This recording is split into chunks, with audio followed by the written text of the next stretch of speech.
So the Buckland Museum is the vintage witchcraft collection that was started by Raymond Buckland in the 1960s. And so we have hundreds of artifacts that pertain to the practice of Wicca and other forms of witchcraft, as well as other magical practices. It's a lot of historical stuff, but also a lot of tools that practitioners actually have used in ritual over the course of the years, things that Ray's friends have donated over the course of decades that the museum has been in existence, and more things that we get to add all the time.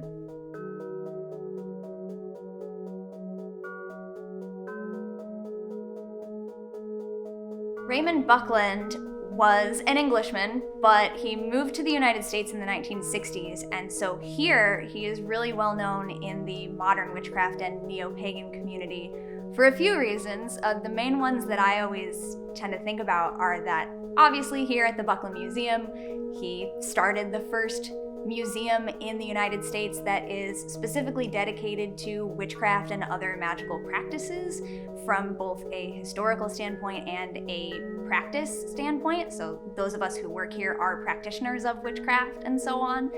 He also started the first Wiccan coven in the United States. So a lot of people knew him as the father of American Wicca or the father of American witchcraft, whichever title they might want to give him. And he was also really influential as an author. He published a lot of books about witchcraft, magic, spiritualism, all kinds of things he was interested in. And he was among the first authors to write books for non-initiatory witches, which is basically a term that means the entire idea that you can open up a book about witchcraft, read it, and just start practicing it and learn about it that way, instead of having to go to a teacher, for example. That is possible because authors like him started writing books like that in the 1970s. So that is a big reason that he's influential.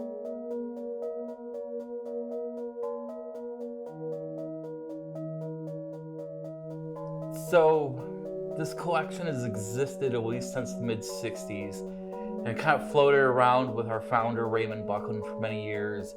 Eventually it made its way to Louisiana. There became a need for my partner in the museum, Tony, to go pick it up. She put it in a U-Haul, she stuck it in her attic, and she was just like, we gotta do something with this collection. But what are we gonna do?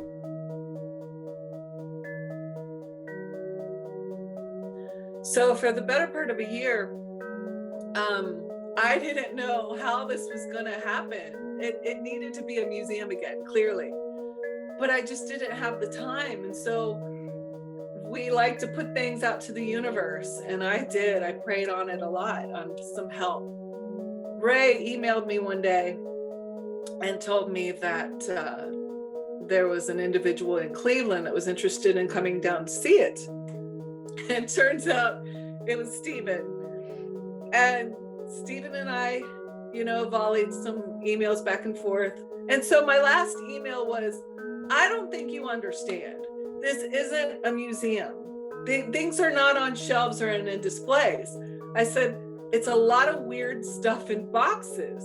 And he responded with, I live for weird stuff in boxes. So I said, okay, so come on down. So he came down, and I was just expecting a couple hours, and he'd be gone. He'd get bored, and he was there all day. He was there all day. And then he went back to Cleveland. And then the very next day, he called me and said, I've got an idea. So that's how it started. So we start off with a small section kind of exploring what we consider the birth of witchcraft, horned gods, goddesses of life, sympathetic magic. Then we go into things that were owned by Gerald Gardner, the founder of modern Wicca. We have things that Ray and Rosemary, so Robat and Rowan, the first American Wiccan high priest and priestess, they're ritual tools.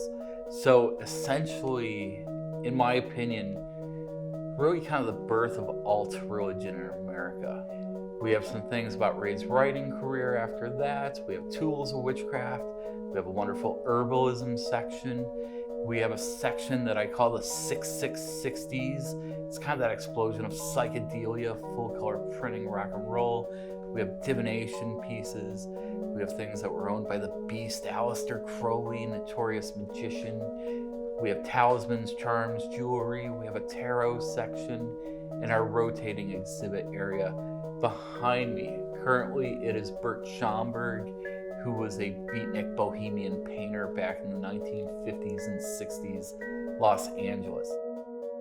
A lot of the pieces that we have on display here are antique pieces, but one of the things about Witchcraft is it continues on after 1975, 1976, whatever the year it was that Ray quit collecting. So much has happened in the craft after that Tony and I, we're always kind of looking for people that speak to us in Witchcraft in ways to kind of continue Ray's tradition of picking up pieces of witches and occultists he found were important. Najah Lightfoot, her book, Good Juju, really means quite a bit to both Tony and I. So it was really a no-brainer to ask her if she would donate a piece to the collection. She sent us this beautiful staff. She wrote a really wonderful tale about when she acquired the staff, how it came to her, and why she gave it to us. And I find that this piece really resonates with so many of our guests. I feel like this collection exists because it's such an important cache of just cultural history. And to have things that were owned by the luminaries of the occult field all in one place, all so people can come and find it here, I find it really important. We would never ever want to close these doors and have it become a private collection again.